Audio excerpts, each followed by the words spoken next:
Okay, try this again.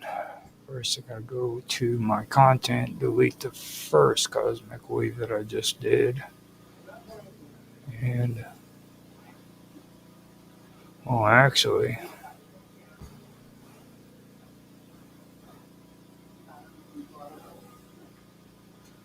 gotta do it for um, X as well.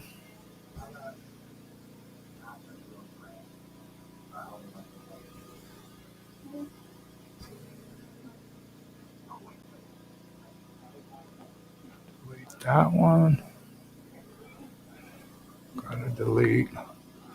Yeah, this is ridiculous. Really irritates me when I have to do shit like this.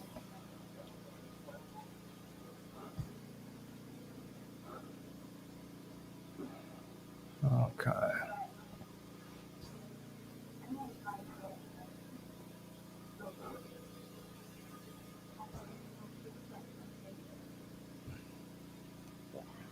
Okay. Let me test this.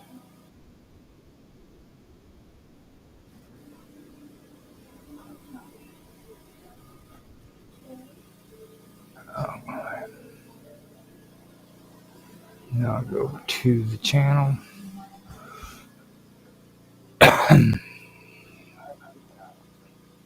For kick.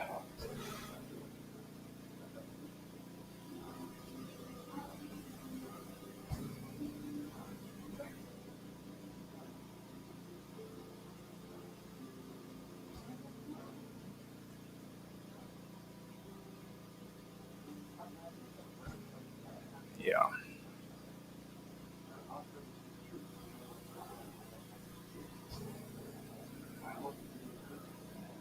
this is annoying. Just to say, this is annoying.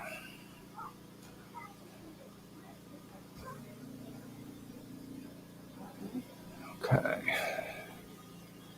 let me hit refresh. Make sure it's live streaming. All right, so it's good on Rumble. Getting back to YouTube, making sure we got YouTube set up now on the wonderful world of weirdness.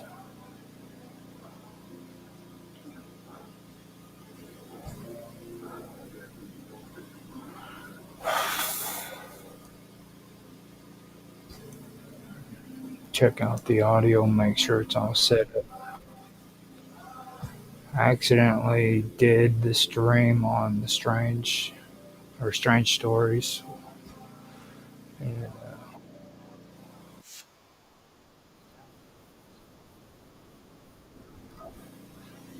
sounds like it's working on yeah, Twitch. It's back up on X.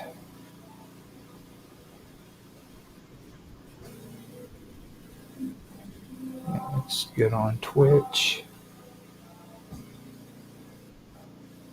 It is good on D Live,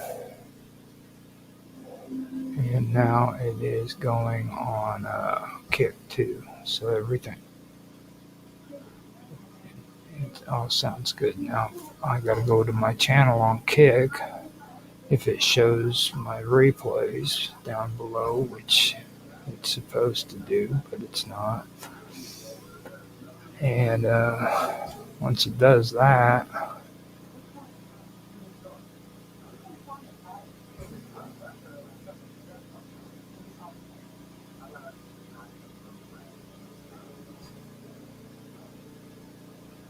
yeah, I don't want panels. I don't know why it keeps showing that panel. I want to see previous episodes.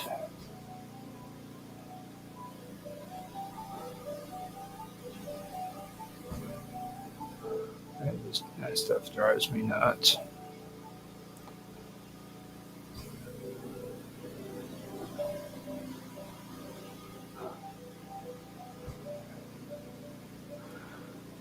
Okay, I'll get it later, I guess. So it looks like everything is up and running.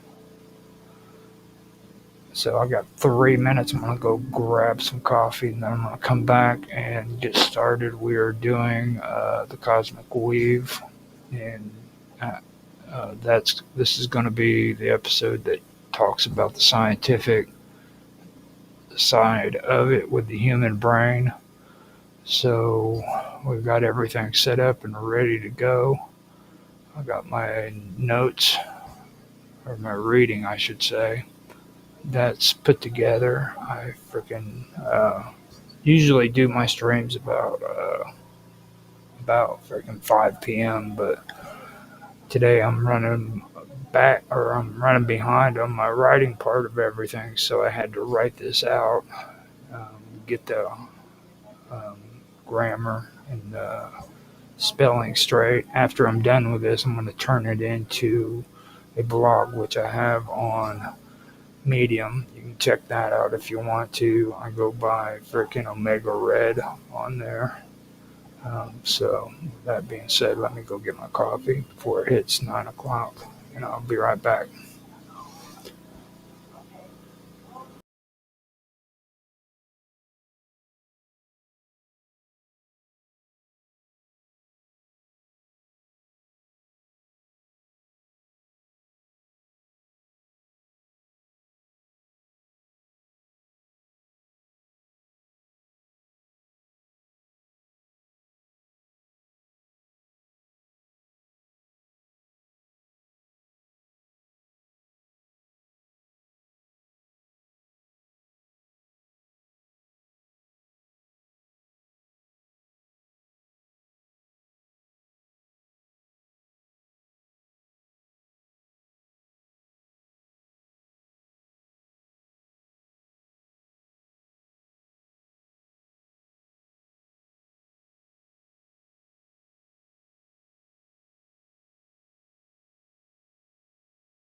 Hello, everybody, and welcome to the another episode of the Cosmic Weave. I'm Roger Hanson, and I am here to present another podcast episode and live stream of the Cosmic Weave here on the wonderful world of weirdness, as well as strange stories.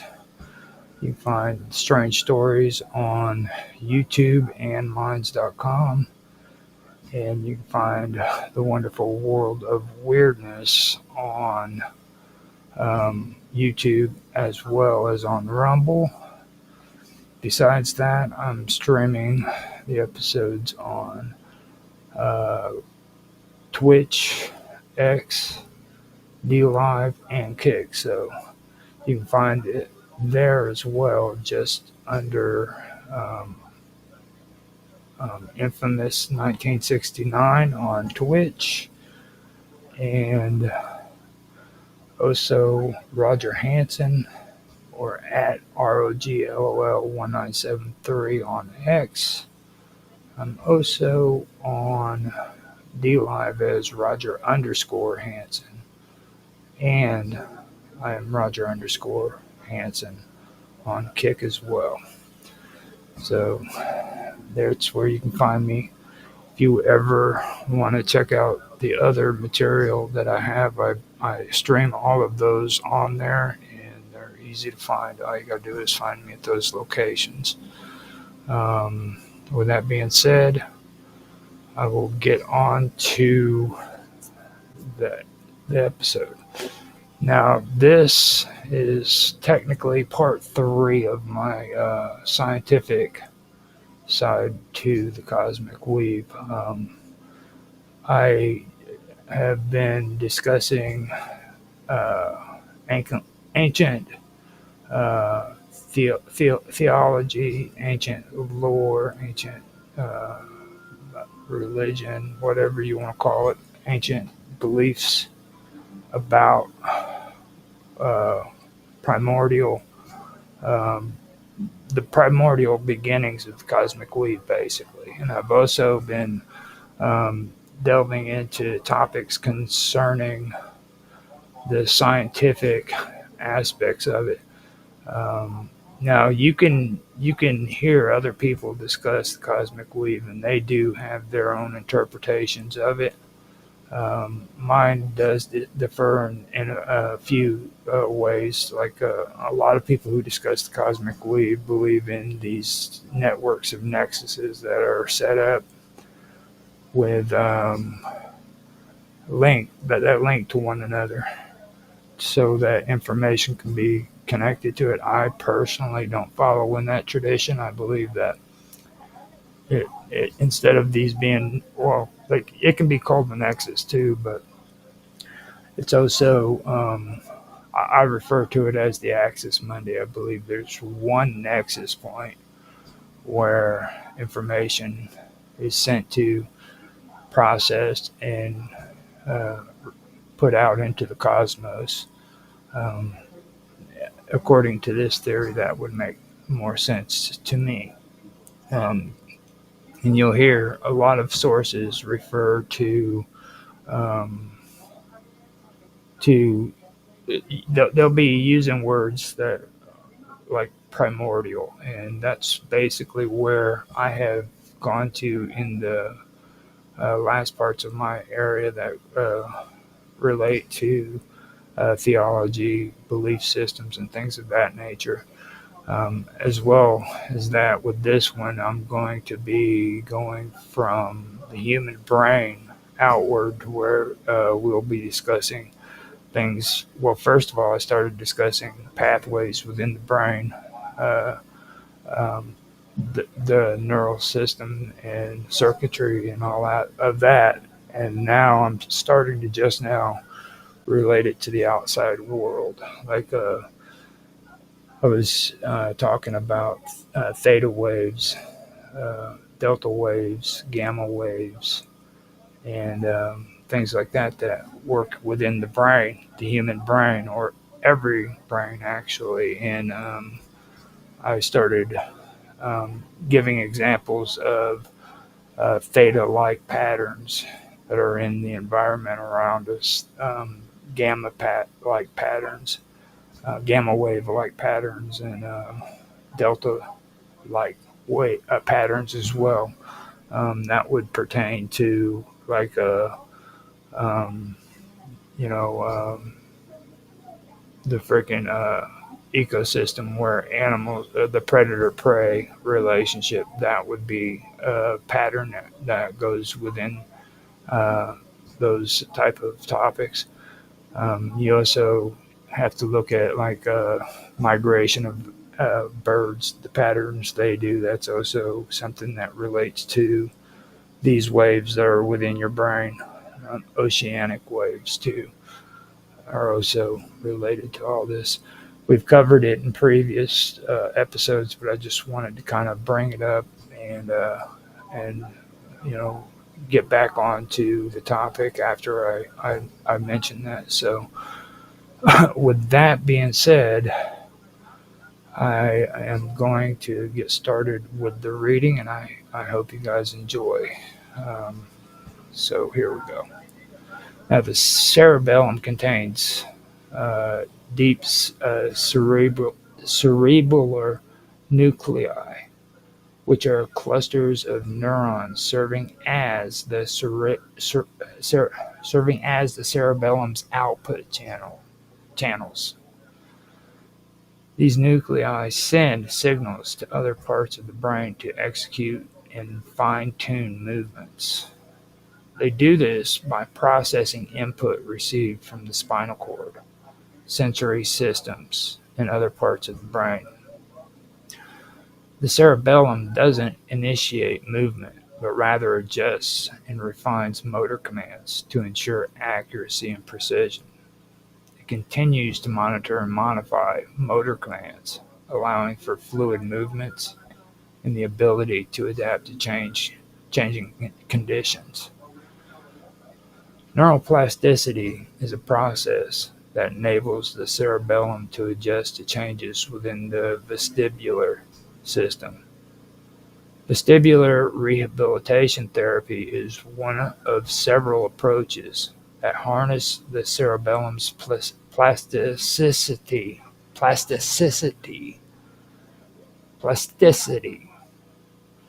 in order to improve balance and coordination. Through therapeutic exercises that challenge the vestibular system, the cerebellum is encouraged to adapt and help restore balance. Before I go any further, I want to apologize to everybody because of my horrible reading. I have a bad habit of pronouncing words horribly, so I apologize. Now, through neuromodulation, a a physiological process. Certain neurons use chemicals to regulate diverse populations of other neurons, modifying their activity rather than directly triggering an action potential. Unlike traditional neurotransmission, which works through point-to-point synaptic communication to produce immediate, short-lived effects, neuromodulation has more prolonged and widespread influences on the neural network. This modulation can affect the excitability, firing patterns, or responsiveness of entire neural circuits, reshaping how information is processed in the brain or nervous system over time. A variety of chemical messengers act as neuromodulators, such as dopamine, serotonin, nor, nor, nor, norep, nor, I have a hard time with this one. Norepinephrine, norepinephrine, acetylcholine, and certain neuropeptides. Yeah. Okay, these substances don't necessarily cause neurons to fire, but instead adjust the conditions under which firing might occur. Dopamine might increase the likelihood of neuron responding to input, while serotonin might reduce responsiveness in another context. This capacity to finely tune neural activity makes neuromodulation fundamental for behavior flexibility, mood regulation, arousal, attention, reward learning, motor control, and the sleep-wake cycle. The transition from wakefulness to sleep is governed by changing channels of neuromodulators like acetylcholine,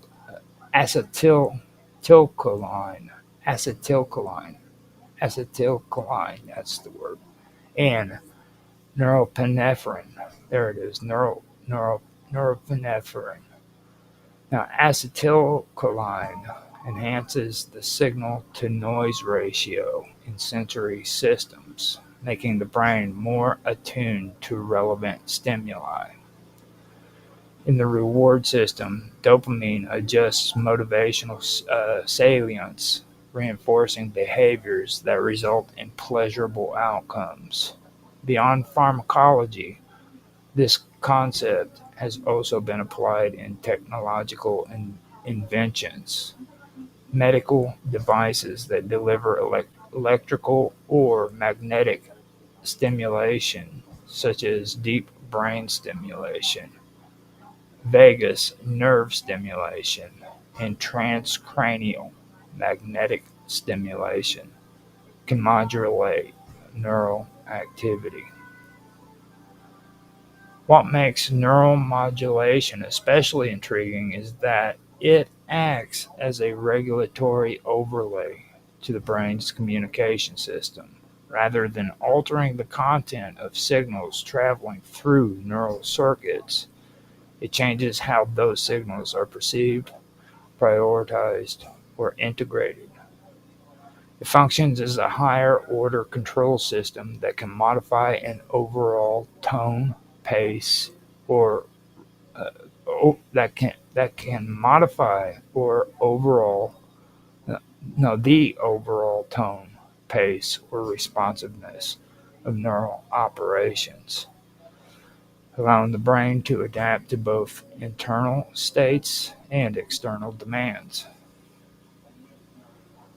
A brand of physiology called electrophysiology studies the electrical properties of biological cells and tissues. It focuses on the flow of ions in biological systems and how these ionic movements generate electrical currents that drive cellular activity, particularly in neurons, muscle fibers, and cardiac tissues. Electrophysiology investigates how electrical signals are generated, transmitted, and interpreted within organisms, and how these signals control functions ranging from the heartbeat to thought. It emphasizes how neurons use electrical impulses or action potentials to communicate.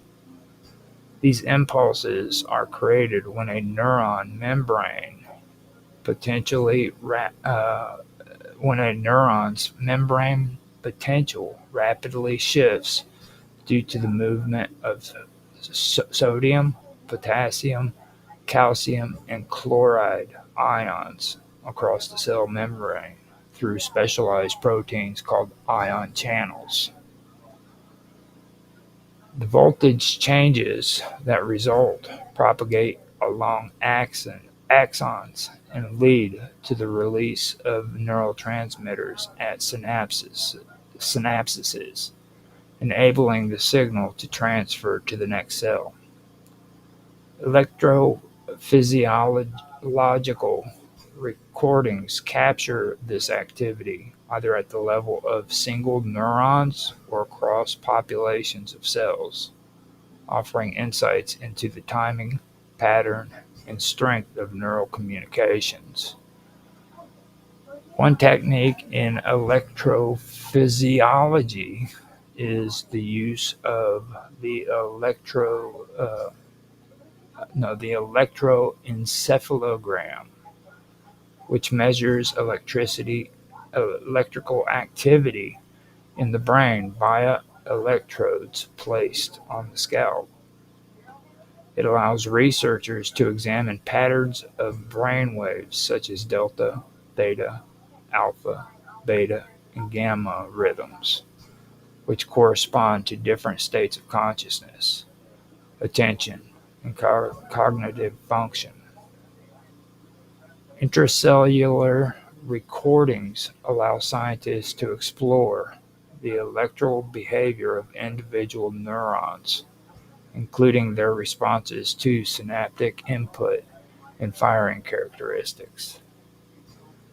Electrophysiology is also applied to muscle physiology, sensory systems, and even artificial systems that interact with the body.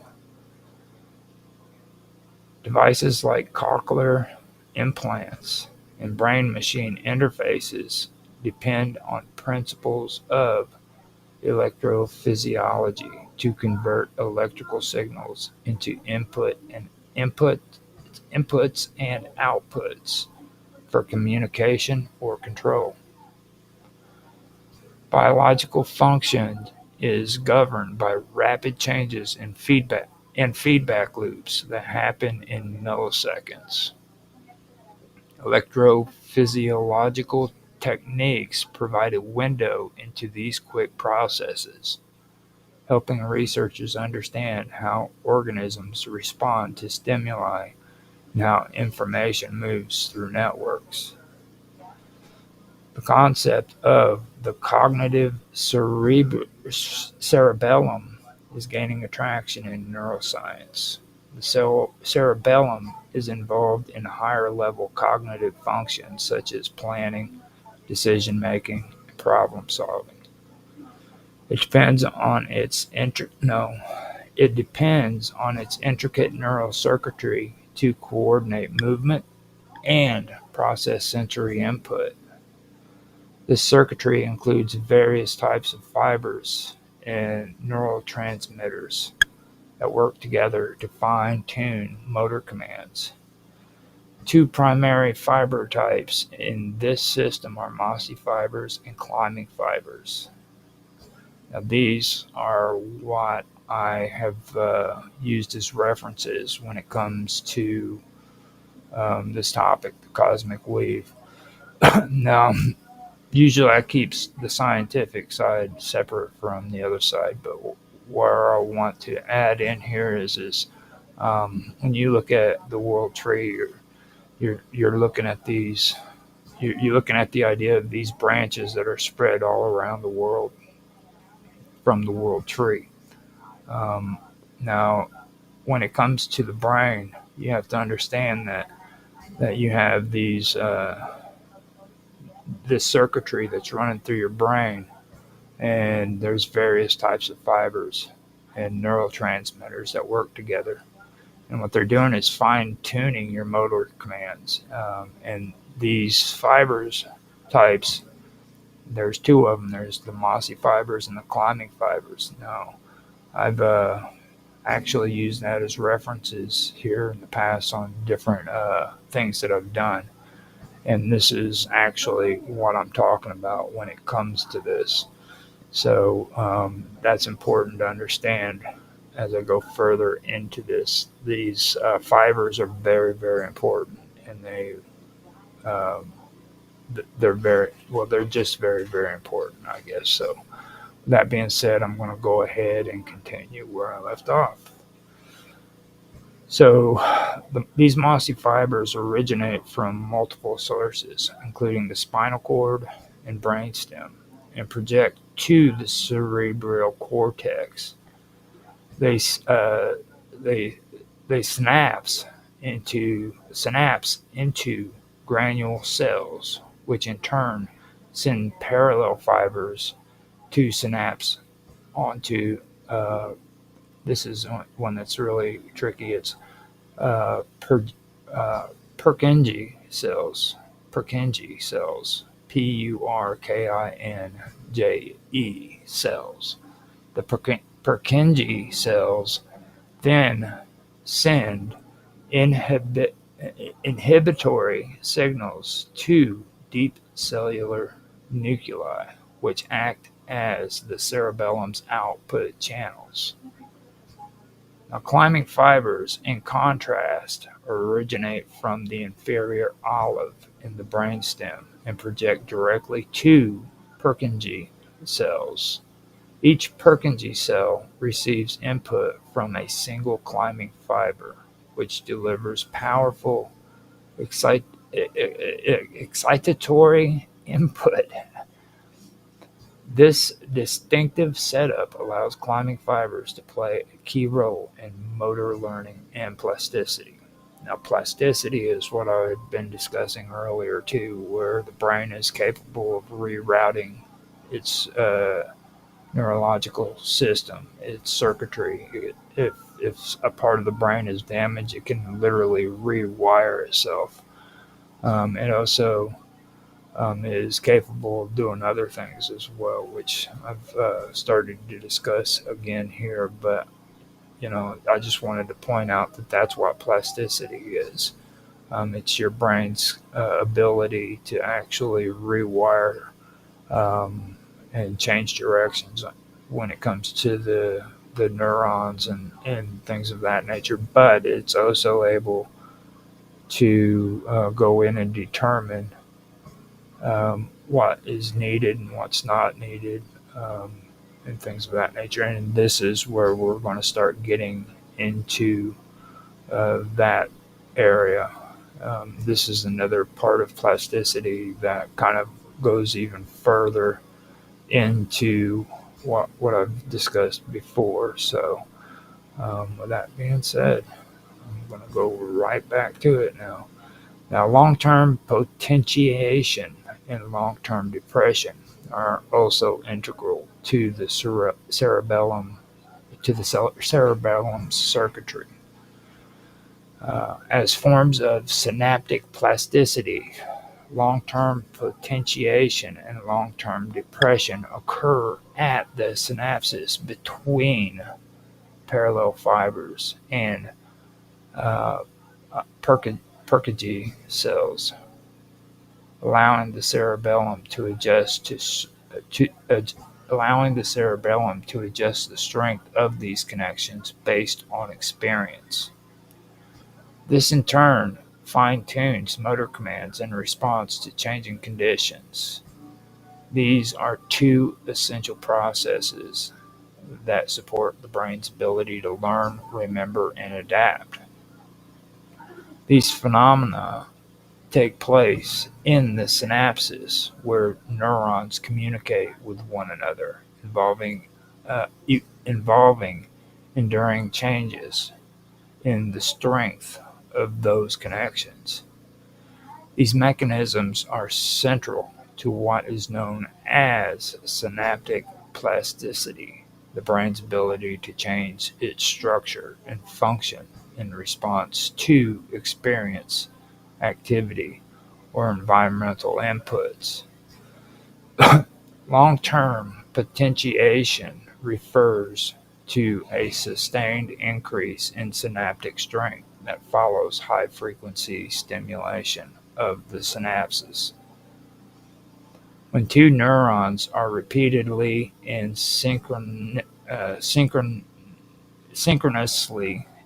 activated, the connection between them grows stronger over time. This improved efficiency means that future signals between the neurons are more likely to elicit a response. This process is a vital mechanism through which memories are encoded and stored in the brain. At the cellular level, long-term potentiation involves a variety of changes, including increased neurotransmitter release, heightened receptor sensitivity, or quality or quantity, especially in glutamate receptors, and structural changes like the development of new synaptic spines. These adaptations allow the receiving neuron to respond more vigorously to the same input in the future. Conversely, long-term depression is a lasting decrease in synaptic strength. It happens when synapses are activated at a low frequency over a prolonged period, or when neurons' activity is out of sync. Instead of reinforcing the connection, long term depression weakens it, affecting, effectively reducing the signal transmission between involved neurons. This is not a form of damage or loss, but a refinement. Long-term depression is believed to support processes like forgetting, clearing irrelevant or outdated information, and avoiding saturation of synaptic activity, which is essential for preserving the adaptability of neural networks. Now, right here, it gets into the area where I was talking about where our brain, while we're asleep, uh, processes the information that we've gathered within the day. It determines if this is good or if this isn't good. Now, if it's bad information, it'll set it over here to this side. If it's good information, it'll put it over here to the other side. And it'll just go through all of the information that we've collected throughout the day in our memory. Okay. And when it's done with that, it takes the information that it feels is not necessary or not really relevant or needed, and it just gets rid of it. You know what I mean?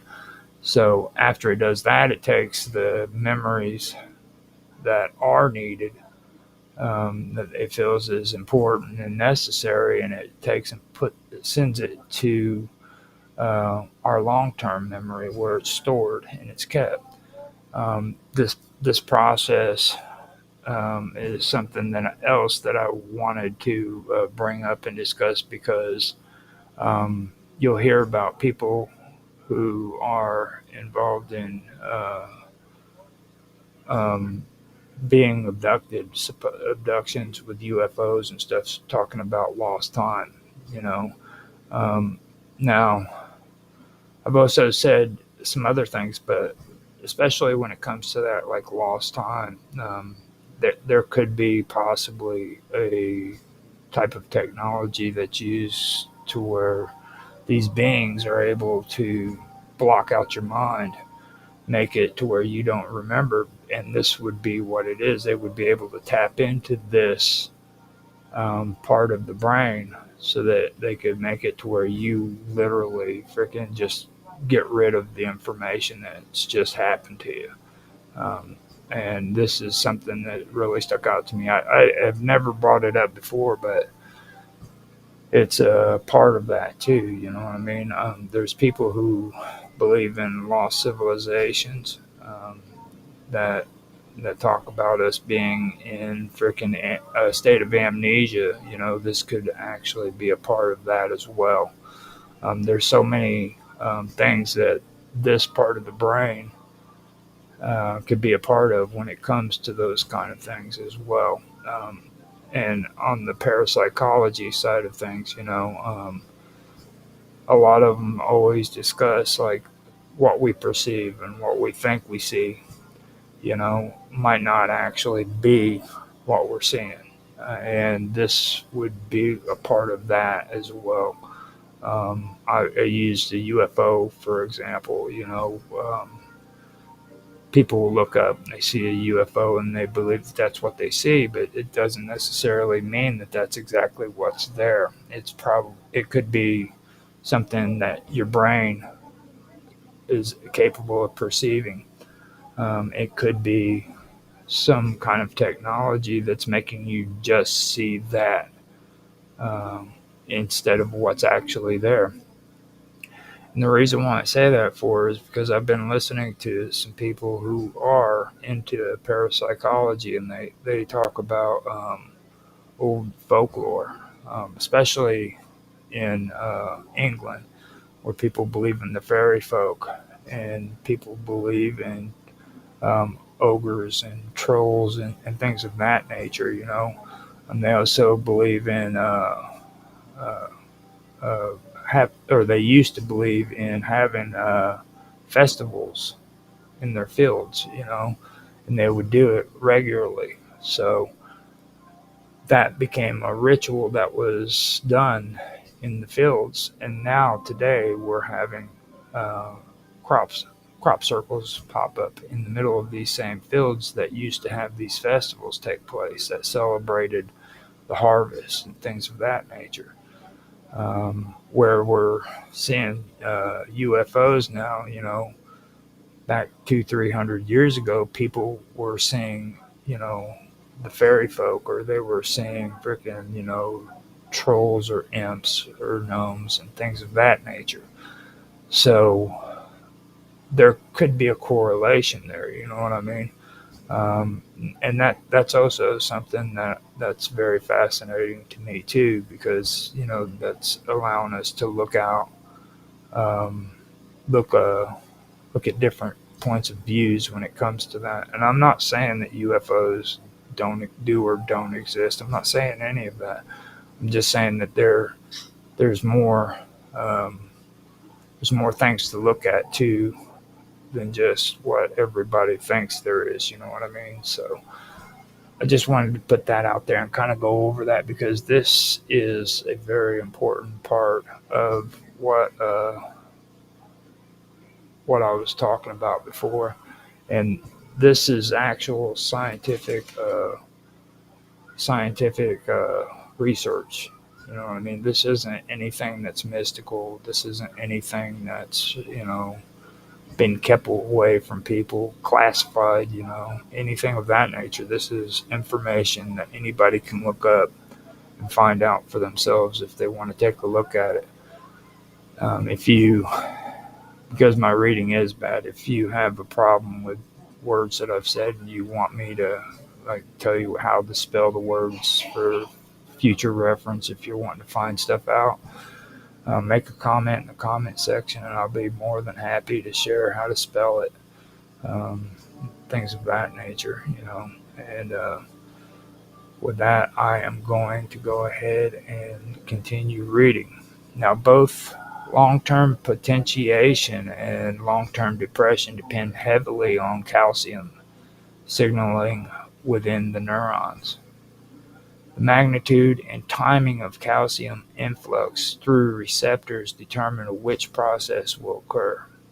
A large, rapid influx typically induces long-term potentiation, while a smaller, slower influx tends to favor long-term depression.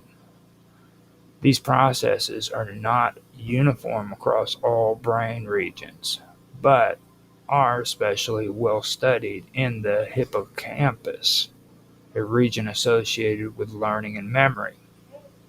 However, they also take place in the cortex, cerebellum, and other regions where they support sensory processing, motor learning, and cognitive flexibility. Long-term potentiation and long-term depression are not simple opposites. They work together as complementary mechanisms that fine-tune neural networks over time. Learning involves not only strengthening relevant connections, but also weakening those that are unnecessary. This balance permits effective storage, retrieval, and revision of information. The flexibility these mechanisms offer ensure that the brain can respond to new experiences, shift focus, and alter behavior.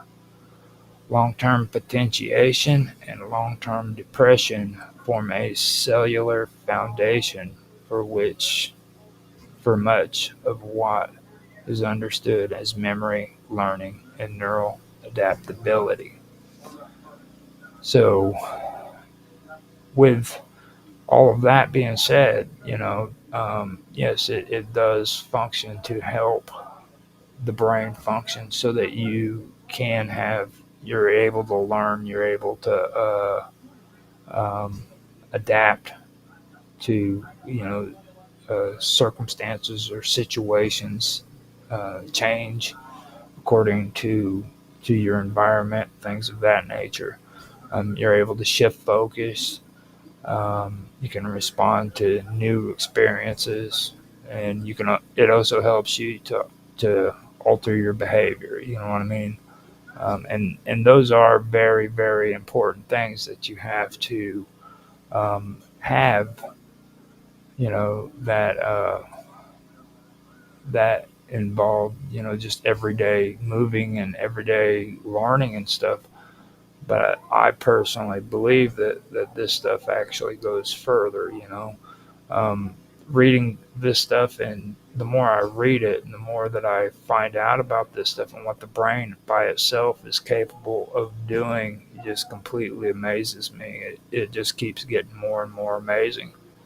And the the next part that I'm going to be focusing on is going into the mossy fibers, and the fibers. Period. The um, these are the next step in where I'm going with it, and also it's going to be more going outside of the brain and looking at other things that are going on around us.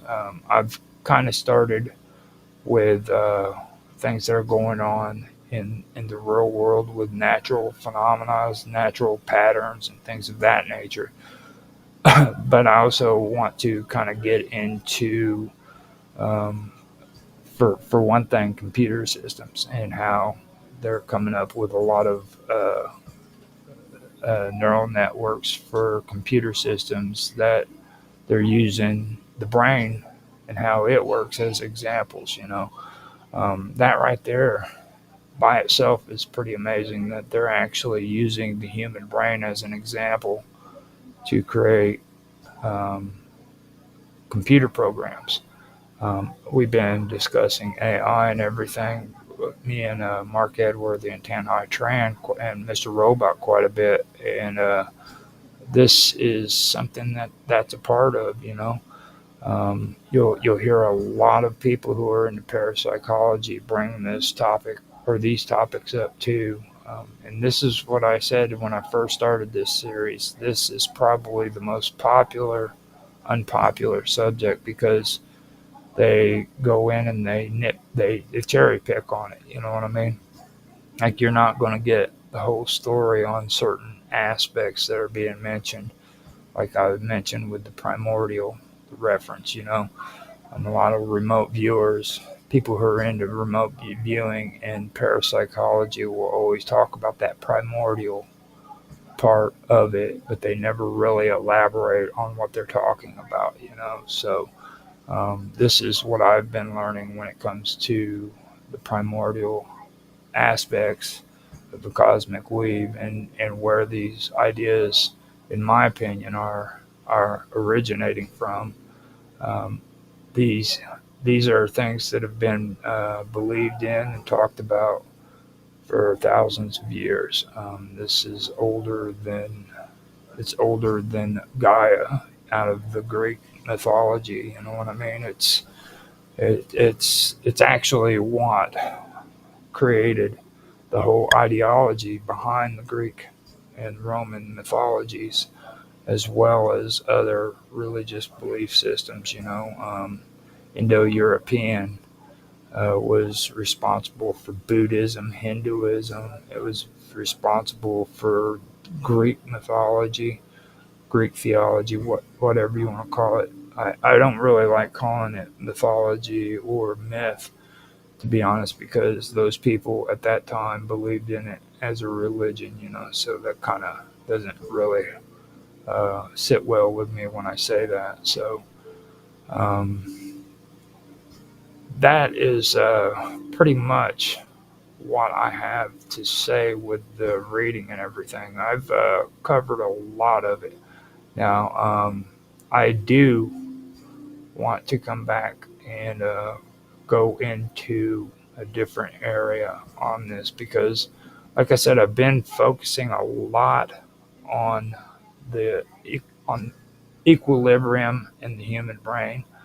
That's very important to understand. It's very important to understand what equilibrium is, first of all, and how the brain works. But after that, I want to start talking about equilibrium in the third eye. The third eye is something that a lot of people talk about and a lot of people believe. So that's where I start moving into that. I also want to get into other things outside of this. I want to start talking about the nexus between biology and genetics and myth. You know what I mean? How it all intertwines with one another, and eventually everything starts becoming more like this, where I'm actually having a conversation with you rather than um, reading. You know what I mean, and stuff of that nature. But I really hope that I'm doing an okay job at kind of explaining where I'm coming from with all this because I do enjoy doing this. This has been a project that I've been working on for quite a few years, to be honest with you. Probably back when I first started doing all of this. There's a lot of stuff involved, not just ancient religions and ancient theology and mythology and all that stuff, but there's alchemy involved in it as well. There's science involved in it. There's quite a bit of stuff. things that freaking I believe people today overlook. Things that relate to us and the environment around us. Um, so I believe that I enjoyed doing this stuff. And putting it all together was a pretty tough job until I started getting into, I guess, I believe I've said it before about when I found out what the difference between duality and dualism is, where freaking with duality, you have two opposing forces that accompany one another rather than dualism, which is two opposing forces that are in constant conflict. When you start looking at this stuff with the eyes of duality, you start seeing where things kind of complement one another rather than fight against it. And you start seeing that it's in all of nature, and that if you look hard enough, you can find out where the human brain actually uh, is mirroring the same things that you see in nature. And if the human brain and the natural world accompany one another, then that would only logically say that the cosmos is the same way as what the natural and the mental is. So I personally believe that you have to live a life that's consists of the mental, the the physical, the mental, the emotional, and the spiritual all in the same world. You can't have one. You can't pick and choose all of them. You gotta have it. You gotta think about all of that. So um, for me, I don't get caught up in religion, but I do believe in spiritual principles and stuff like that. I've chosen to live that way for a reason. Someday maybe I'll get more involved in that, but I don't want to get all churchy with everybody. Um, so let me see if I've got anybody who is on here that's actually saying anything. We've got 3 people on Rumble. We've had 23 views on YouTube. I never can tell if anybody's been on YouTube or on Twitch or X or D Live for that matter.